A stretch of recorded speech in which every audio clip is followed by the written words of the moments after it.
tudo bem? Eu sou Gislaine Espanholo e este é o seu Podnext. No episódio de hoje, meu entrevistado tem 33 anos de idade, é vereador em seu segundo mandato, também é líder em movimento formado pela Escola de Líderes da Fundação Ulisses Guimarães, é controlador interno no Poder Público Municipal, é formado em administração, matemática, pedagogia e pós-graduado em controle interno municipal. Nós temos a honra de receber hoje, direto da cidade de Cerqueira César, a 4 horas de viagem aqui de Ribeirão Preto, o vereador William Araújo. Bem-vindo, William. Muito obrigado, Gi, pelo convite, viu? Prazer enorme estar aqui com você. Que bom, o prazer é todo nosso. E é uma viagem longa até, né? Olha, uma viagem longa, foram quase 4 horas mesmo de estrada, 3 horinhas e meia, mas é bom andar, tem que ver tudo pelo lado positivo, né? É. Então, em vez de pensar na canseira, na correria da estrada, vamos pensar pela parte boa, que é a primeira vez que eu tô aqui em Ribeirão Preto, conhecendo essa cidade bonita, tô aproveitando para turistar também. Que legal, primeira vez já vindo aqui no nosso Podnext. Que bom. Muito bem, aí, ó, um motivo especial para a primeira visita aqui em Ribeirão Preto. É isso mesmo. Agora, William, para que as pessoas te conheçam um pouquinho, né, para a gente entender um pouco da sua história, eu queria começar contando um pouquinho de você. Você é super jovem ainda, tem 33 anos apenas, né, e já está no seu segundo mandato de vereador. Sempre teve a política na sua cabeça? Sempre. Eu era político e não sabia, desde criança. Meus pais sempre foram engajados com a política lá na nossa cidade. E eu tenho foto, no acervo de foto que a gente tem em casa, né, na casa dos meus pais, eu em cima de caminhonete, em carreata, com bandeira na mão, era um toquinho e já estava lá no meio, né, nas campanhas de prefeito, enfim. Então a gente sempre foi envolvido com a política. Mas eu sempre tive a política correndo na minha veia. Eu sempre fui aquela pessoa que inventava uma campanha do agasalho, uma campanha de arrecadação de alimento, uma ação social, um abaixo-assinado. Eu sempre fui assim, desde os tempos de escola, e acabei canalizando isso para a política, de fato, quando me candidatei e fui eleito aos 28 anos para o primeiro mandato de vereador, agora reeleito, estou no segundo mandato. Olha que legal, mas na família não teve nenhum político. Meu pai se candidatou uma vez, mas ele não foi eleito. Uhum.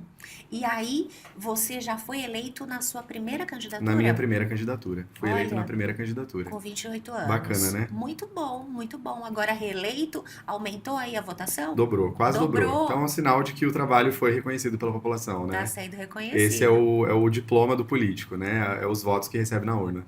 Agora, você, formado em matemática, trabalha como controlador do município, né? Quando que você falou assim, não, chegou a hora de eu me candidatar? Olha, Cerqueira, a minha cidade, viveu um período de uma crise muito grande no quesito gestão pública. Então a cidade estava num estado de abandono, muito a zeladoria abandonada, então a cidade tinha muito mato alto, iluminação pública precária, muito buraco nas ruas, a saúde passando por problemas. Saúde é um problema, um calcanhar de Aquiles de todo o município, né? Mas naquele momento, uns anos atrás, Cerqueira vivia uma crise muito grave em todos os aspectos, né? Sobretudo em infraestrutura, saúde, e eu me posicionei, eu senti essa necessidade de me posicionar publicamente e expor esses problemas, trazer isso para a discussão. E foi o que me aproximou da população. Então eu estava na rua mostrando esses problemas, apontando esses problemas e cobrando do poder público soluções para esses problemas, né? Isso como cidadão. E com essa visibilidade, com esse trabalho social que a gente realizou, fui convidado a me filiar num partido político e sair candidato a vereador e acabei aceitando esse convite, fui eleito logo na minha primeira candidatura. Que legal, isso é muito bom, né? Me conta um pouquinho, então, sobre Cerqueira César, né? Para quem não conhece, sei que é uma cidade de 22 mil habitantes, 22 mil né? habitantes. É mais focada na parte de agricultura, do campo. A economia em Cerqueira é mais voltada, sim, para a agricultura. Cerqueira produz muita cana-de-açúcar, laranja, café e carne suína. São os pontos mais fortes aí da produção agrícola, enfim, agropecuária do nosso município. Mas Cerqueira é uma pérola no estado de São Paulo, é uma cidadezinha linda, plana, tem 117 anos. E fica o convite, inclusive, para quem está assistindo, uma hora quiser visitar, conhecer Cerqueira César, que vale muito a pena. Tem uma história linda também. Cerqueira não nasceu ao redor de uma igreja, de uma comunidade religiosa. A maior parte dos municípios nasce assim. Cerqueira já nasceu do trabalho. Porque Cerqueira se deu por conta da estrada de ferro Sorocabana, que no final do século XIX foi avançando pelo estado de São Paulo, pelo sudoeste paulista, até que em Cerqueira, né, ainda não tinha esse nome, os profissionais que trabalhavam na construção da estrada de ferro se alocaram ali e construíram 3 ranchos, que inclusive era o nome do vilarejo. Era um vilarejo chamado Três Ranchos, né? Eram os ranchinhos Sim. onde funcionava o alojamento desses profissionais que construíam a via férrea. E em 1899, né, Cerqueira, ainda um distrito da cidade de Avaré, recebeu o nome de Cerqueira César em homenagem a um governador do estado de São Paulo, José Alves de Cerqueira César, que nunca esteve lá, mas ele recebeu essa homenagem por conta do trabalho que ele fez no estado, voltado para a saúde pública, prevenção de doenças, saneamento básico, enfim. Contei um minutinho da história, mas vale a pena entrar lá no site da Prefeitura de Cerqueira César e acompanhar a história toda do município, que é bem bonita. Eu vejo que você tem muito orgulho, né? Qual é o gentílico de Cerqueira César? Cerqueirense. Cerqueirense. Cerqueirense. Ai, que legal. Eu nasci em Santa Cruz das Palmeiras e também sou palmeirense. Ai, que maravilha. Tá vendo? Mas você é palmeirense 2 vezes ou é palmeirense só de Santa Cruz das Eu Palmeiras? acho que eu sou a única palmeirense São Paulina. Boa, então, e eu Né? sou um dos muitos cerqueirenses são paulinos. Ai, Muito bem. então Mais um tamo ponto em junto. comum entre nós. É isso aí. Agora, William, eu sei que você, né, como você já é esposa agora, tem muito orgulho da cidade, mas todo município tem problema, Ah, sem né? dúvida. Tem grandes desafios aí que sobram para a gestão pública, logicamente. Hoje, você como vereador, qual o desafio maior que você enxerga de Cerqueira César? Olha, Cerqueira César, assim como muitos municípios, ou como todos os municípios, assim como você falou, tem sim muitos desafios. O mais importante, talvez nesse momento, seja um avanço nos investimentos na questão ambiental. Por que eu digo isso? Porque quando você investe recursos em meio ambiente, você não está ajudando somente o meio ambiente. A gente puxa o gancho para muita coisa. Cerqueira, certamente, se investir em questões ambientais, ampliar os investimentos em situação ambiental, tratamento de esgoto, que ainda não tratamos 100%, né? Nós vamos ter a oportunidade, por exemplo, de atrair mais indústrias para o nosso município. Então, você puxa um gancho de meio ambiente para economia, para cidadania, para geração de emprego e renda, dignidade para as pessoas, riqueza para o município. Então, na política, assim como na vida, um assunto está sempre atrelado ao outro. Então, falando sobre as bandeiras que eu levanto, eu diria que investimentos em meio ambiente sejam muito importantes em Cerqueira. E nós vamos ter daqui a alguns dias a discussão do orçamento do ano que vem, né? Então nós vamos batalhar ali no orçamento para aumentar os recursos a serem aplicados na pasta de meio ambiente no próximo exercício, 2026. Hoje ainda são escassos Olha, nessa área?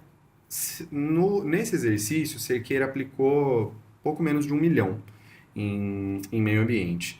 No meu ponto de vista, e acredito que também seja o ponto de vista de mais vereadores e de uma grande parcela da população, esse valor pode aumentar, né, de investimentos na área ambiental. Você citou que meio ambiente é uma das suas bandeiras, né? Quais são as outras bandeiras que você vem batalhando aí desde o seu primeiro mandato? Olha, eu batalho pela causa animal, pelo meio ambiente e pela educação.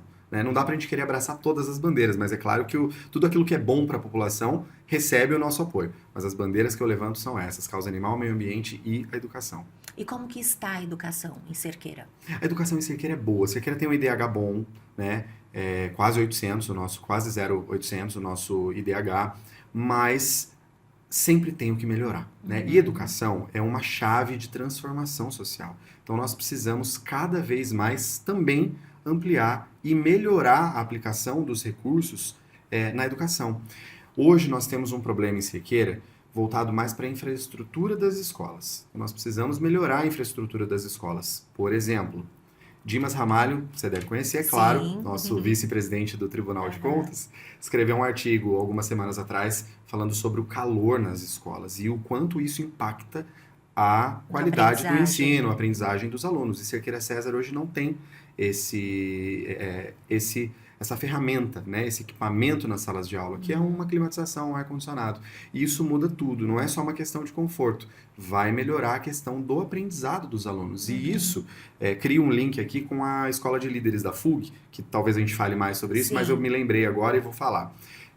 Nós, na culminância da Escola de Líderes lá em Brasília, fizemos, né, desenvolvemos, todos os alunos, os 30 melhores do Brasil, eu estava entre esses 30, desenvolvemos um projeto, né? Foram divididos em alguns grupos, e o projeto que o meu grupo desenvolveu foi que os municípios, sobretudo os pequenos municípios, invistam em geração de energia limpa, por exemplo, energia solar, e isso vai fazer com que os municípios economizem um bom dinheiro na conta de luz, na conta de energia. Lá em Cerqueira César a gente paga um valor muito alto de energia elétrica todos os meses, e esse valor economizado pode ser revertido para, né, no caso do nosso projeto, para a arborização urbana, mas também vai ser revertido para a aquisição, por exemplo, de aparelhos de ar-condicionado. E com a vantagem de que não vai ter que pagar a conta de energia, porque você vai ter a geração de energia solar. Então, realiza-se um investimento, né, que pode ser buscado através de emendas. Nós vamos lá pedir para os nossos deputados, para o Baleia, para o Caruso, vamos pedir o dinheirinho lá para eles,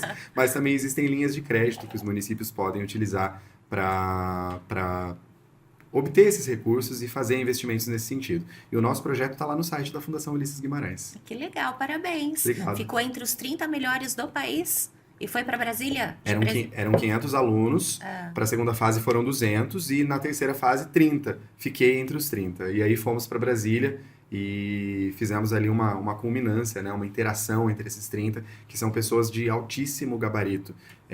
Prefeitos, vice-prefeitos, vice-prefeitas, outros vereadores, enfim, entre tantos outros profissionais engajados politicamente com o nosso país. Foi muito bacana. Que legal. Daqui um pouquinho a gente vai falar Combinado. mais sobre a FUG, que, para quem não conhece, é a Fundação Ulisses Guimarães. Mas antes disso, você citou esse projeto que vocês desenvolveram, né, nesse trabalho aí da FUG.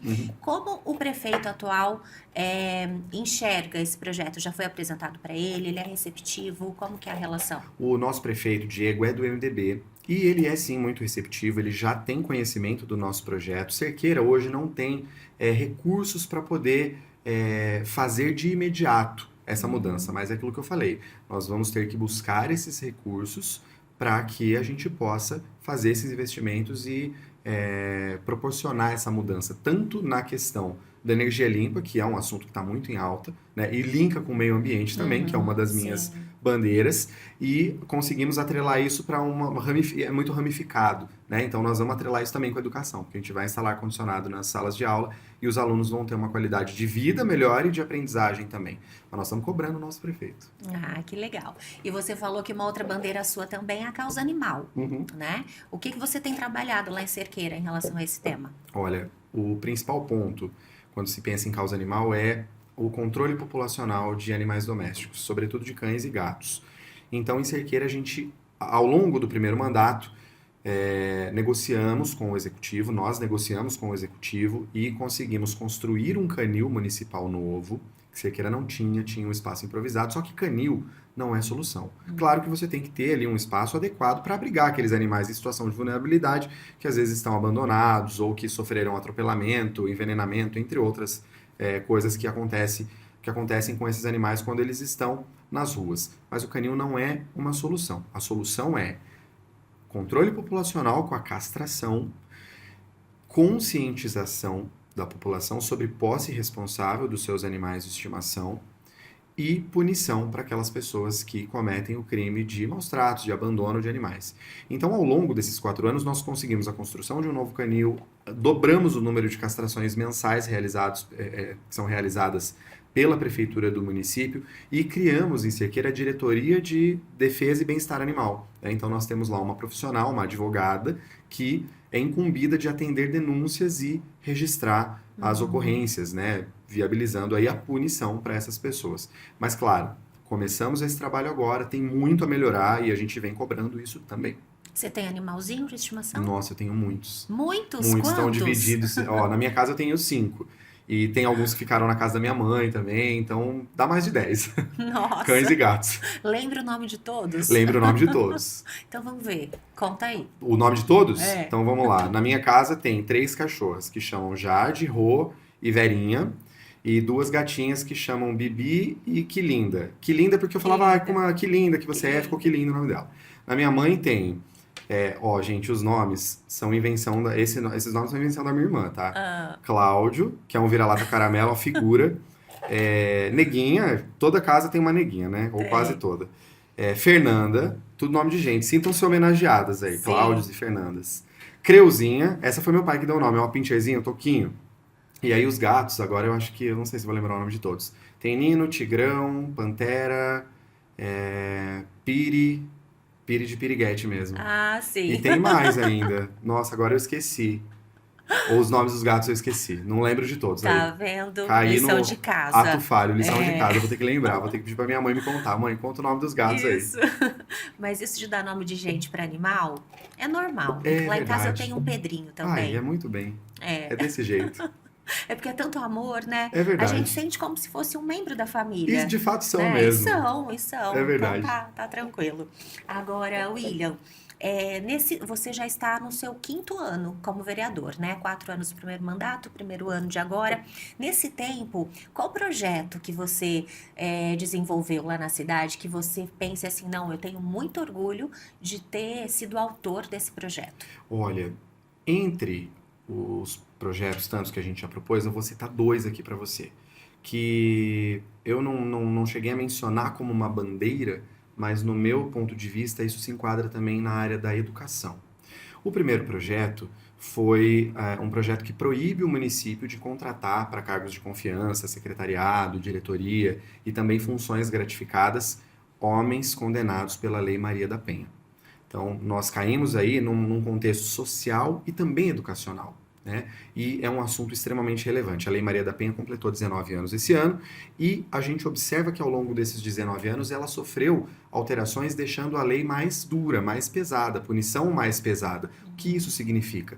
Que os números de violência doméstica vêm aumentando. Por isso que a lei precisa ser endurecida. Então, nós precisamos cada vez mais de políticas públicas, sobretudo nos pequenos municípios. Eu sou muito municipalista, nas cidadezinhas onde as coisas estão acontecendo, de fato. Então, nós precisamos de cada vez mais políticas públicas voltadas a trazer esse contexto social e educacional e lutar sempre contra a violência doméstica e a violência contra a mulher. E um outro projeto, esse projeto que eu citei agora, apresentei uns 2 anos atrás, ele vigora, Uhum. e um outro projeto que foi aprovado há 1 mês e meio atrás e já está sancionado também, inclusive vai rolar esse ano, é um concurso de redação anual voltado para os alunos do ensino médio, lá do nosso município, com a temática violência contra a mulher. Então, mais uma vez, eu tento trazer esse contexto social atrelado com o educacional, porque aí são dois focos importantes atingidos em um único projeto, que é a conscientização dos nossos meninos com relação aos seus deveres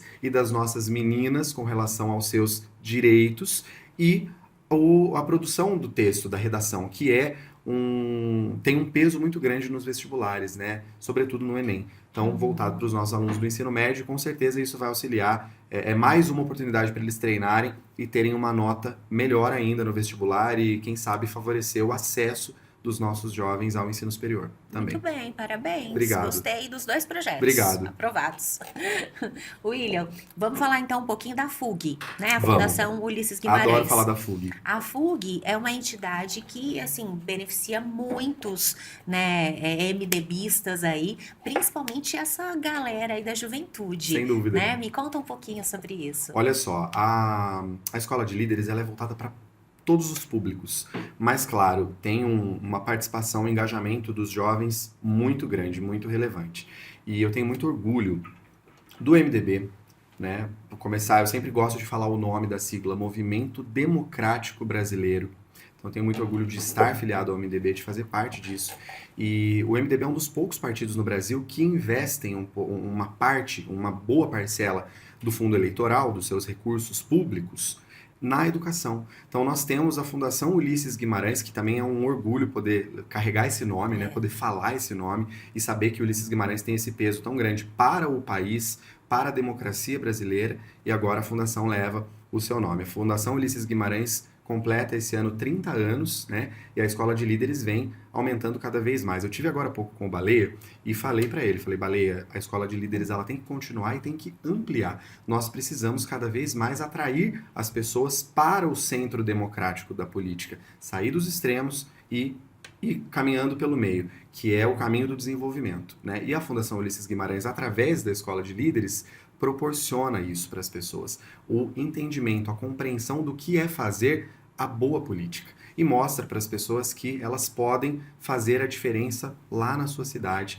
e ajudar a construir um futuro mais digno para o nosso país. Eu tenho muito orgulho da Fundação Ulisses Guimarães. Que legal, muito bom. Dá para sentir mesmo esse orgulho Obrigado. na maneira como você fala. Agora, eu queria tocar num assunto também, até para esclarecer todo mundo, que eu acho que é um tema muito importante que você trabalha diretamente, porque você é controlador interno do município, né? Trabalha na prefeitura desenvolvendo essa função.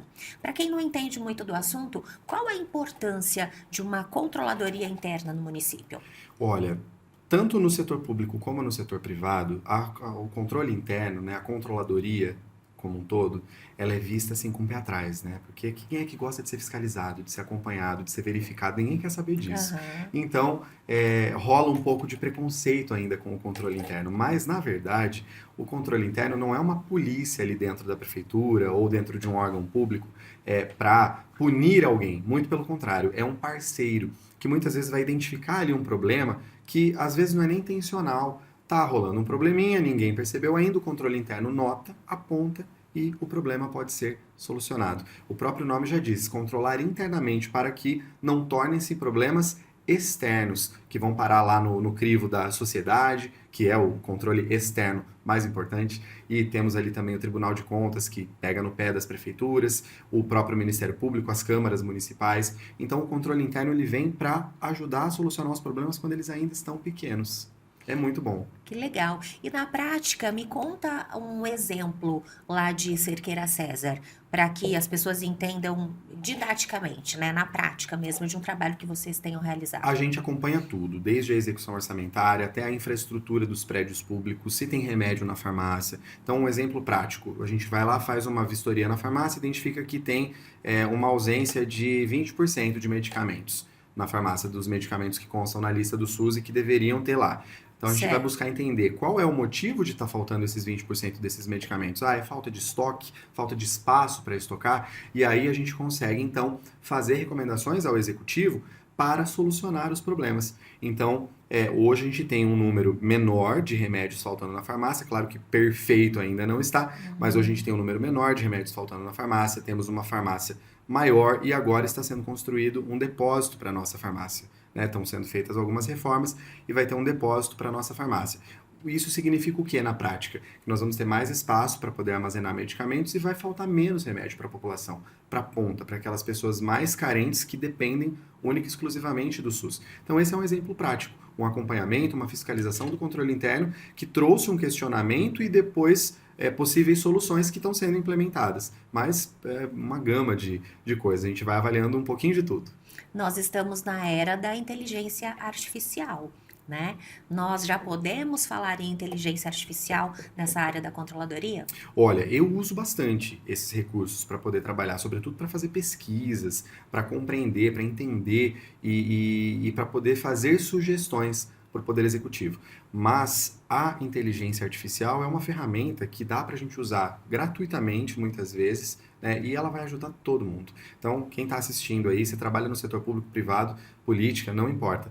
Aproveite da inteligência artificial que com certeza vai favorecer o seu trabalho. Eu uso bastante esse recurso. Inclusive no legislativo? Também, sem dúvida nenhuma.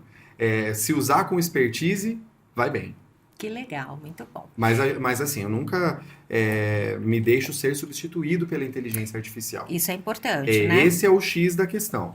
Né? Então a gente não pode se deixar ser substituído, porque daí a gente cai num alto golpe aí e acaba dando com os burros na água. Então utilize ela a seu favor, mas nunca se deixe ser substituído por ela. Quais os desafios nessa área que você acredita? Você acha que os gestores públicos já se conscientizaram da importância desse trabalho? Nós estamos vivenciando um processo de mudança cultural, e todo processo de mudança cultural ele leva tempo, pode levar anos, certamente vai levar alguns anos. É uma novidade, os tribunais de contas vêm fazendo apontamentos e exigindo a presença de controladorias internas, né, de uns anos para cá. Então, a partir desse período, né, desses anos para cá, os municípios, a maioria deles, vem contratando ali através de concurso público os seus controladores internos. Mas isso ainda é muito recente, então nós estamos vivenciando ainda o processo de mudança. Lá na minha cidade, eu tenho autonomia para fazer o trabalho.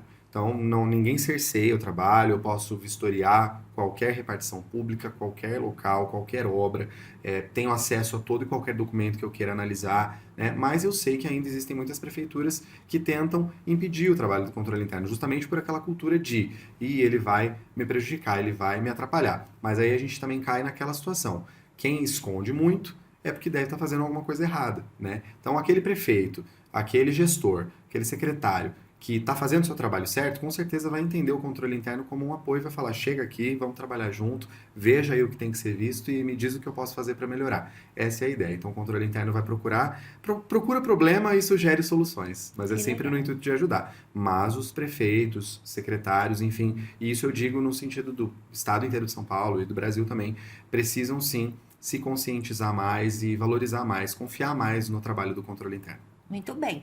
Você é uma pessoa muito comunicativa, né? Obrigado. Fala bem, né? Se posiciona. Como você enxerga, né? Como você trabalha aí essa questão das redes sociais hoje em dia? Eu uso muito esse recurso. Eu estou o tempo inteiro em contato com as pessoas, sejam meus eleitores ou não. Afinal de contas, a gente se elege e vai ser vereador para 22 mil habitantes, não é só para quem votou em mim. Então, eu estou em contato com as pessoas o tempo inteiro pelas redes. E eu não coloco só conteúdo de política lá, não, né? Eu acho que as pessoas que estão nas redes sociais, elas querem ver um pouco do meu dia a dia também. Então, eu Uhum. coloco lá o que eu estou aprontando com meus cachorros, quando vou para academia, quando estou num bar bebendo com os amigos também, né? Então, a gente tem essa eu vejo as redes sociais como uma oportunidade de conexão com as pessoas também, né? Muitas vezes as redes sociais afastam as pessoas, porque algumas pessoas, assim, as redes sociais não deixam de ser também uma espécie de inteligência artificial, vou usar essa expressão aqui que eu acabei de inventar, né? Mas quando a pessoa se deixa substituir pela rede social, pela tela, aí ela se afasta das pessoas. Eu, pelo contrário, eu gosto de usar isso como um recurso de conexão. Então, eu uso muito as redes, estou em contato constante com as pessoas, mas eu também estou na rua o tempo inteiro, falando ali pessoalmente, abraçando e ouvindo. O mais importante para o político ocupa uma cadeira no parlamento, mas mais importante do que falar é ouvir. Então, ouvir a população, ouvir as demandas da população e tentar concluir o papel do Poder Legislativo, que é um dos mais importantes, além de fiscalizar, enfim, legislar, é ser uma ponte entre a população e o Executivo, né? Levar os problemas do povo para uma solução lá por parte do Executivo. Uso muito as redes, mas estou ali no pessoalmente também. Falando de todos esses problemas, né, que a população como um todo acaba enfrentando aí nos municípios, a maior parte desses problemas está ligada à falta de recursos financeiros, né? Você, como vereador, vem fazendo esse trabalho também de busca de recursos para a sua cidade? Olha, é muito importante que os vereadores busquem recursos, porque de fato a maioria dos municípios hoje vive com um orçamento apertado. A realidade de Cerqueira César não é diferente, né? A gente tem um orçamento que está ali, previsto toda a sua utilização, né? Então, para que o município tenha novos investimentos, uma nova escola, uma pavimentação numa rua, a aquisição de mais medicamentos para a farmácia, zerar uma fila de exame, a gente precisa sim buscar recurso, né? E eu, através do nosso partido, do nosso presidente municipal lá do MDB também, o vereador Jair Godoy, o apelido dele é Baratinha, vai vendo. Ah, é? Nós buscamos muito recurso e, graças a Deus, recebemos esses recursos, sobretudo do Caruso, né, do nosso deputado estadual Jorge Caruso, a quem eu agradeço. Sempre que eu tenho uma oportunidade, você não repare, viu? Que sempre que eu tenho oportunidade de falar, eu gosto de deixar claro essa nossa gratidão de Cerqueira César pelo Jorge Caruso, que é o nosso deputado estadual que ajuda a Cerqueira César há tantos anos, né, fazendo jus aí ao carinho que o MDB tem com Cerqueira César, e também ao Baleia, tive com ele agora e já aproveitei para pedir dinheiro já. Eu ia te perguntar isso. Fiquei sabendo que passou no escritório aí do deputado Aham. Baleia. Pediu o quê dessa vez? Pedi dinheiro, a princípio, cheguei e falei, Baleia, veja o que você tem, né? Nós precisamos para todas as áreas, infraestrutura, saúde, educação. Então eu pedi um dinheirinho e falei, veja o que você tem e nos mande. Ele falou, William, não vou te prometer agora para qual área vai o recurso, mas vou mandar um dinheiro lá para vocês. Então logo, logo tem notícia boa e um pouco mais de recursos chegando para o nosso município, que é sim um papel muito importante do vereador. Quando o vereador consegue trazer recursos para o município, faz uma grande diferença. Olha, então tá vendo? Veio no Podnext e já vai voltar para o município com boas Com boas notícias. notícias, com recursos para Cerqueira César. Que legal. William, a gente está chegando no final do nosso episódio, mas antes disso, eu tenho que te perguntar, né? Você é uma pessoa apaixonada pela política desde sempre, como você mesmo disse, vereador em segundo mandato, tem planos aí para o futuro já? Olha, a gente tem que sempre planejar sim o futuro, viver o presente, mas planejar o futuro e sonhar. Porque o sonho, ele é o combustível para o futuro, não é? Quando a gente sonha, a gente busca atingir, busca realizar esse sonho. Então, eu tenho sim muitos planos, mas sempre com o pé no chão. Então, a gente vai trabalhando, né? O papel mais importante, o meu plano mais importante, o meu sonho mais importante é continuar contribuindo com o desenvolvimento da cidade de Cerqueira César, com o desenvolvimento social do nosso município e o desenvolvimento de todo e qualquer lugar por onde eu passar. Sempre com o pé no chão. Então, eu fico sempre à disposição, isso daí o partido sabe, a cidade de Cerqueira César sabe, que eu estou sempre à disposição para o que o município precisar de mim. Então, o que o município precisar, que eu puder contribuir com o desenvolvimento de Cerqueira, eu estou por aí. E dá para conciliar essa disponibilidade 24 horas para o município com a vida pessoal?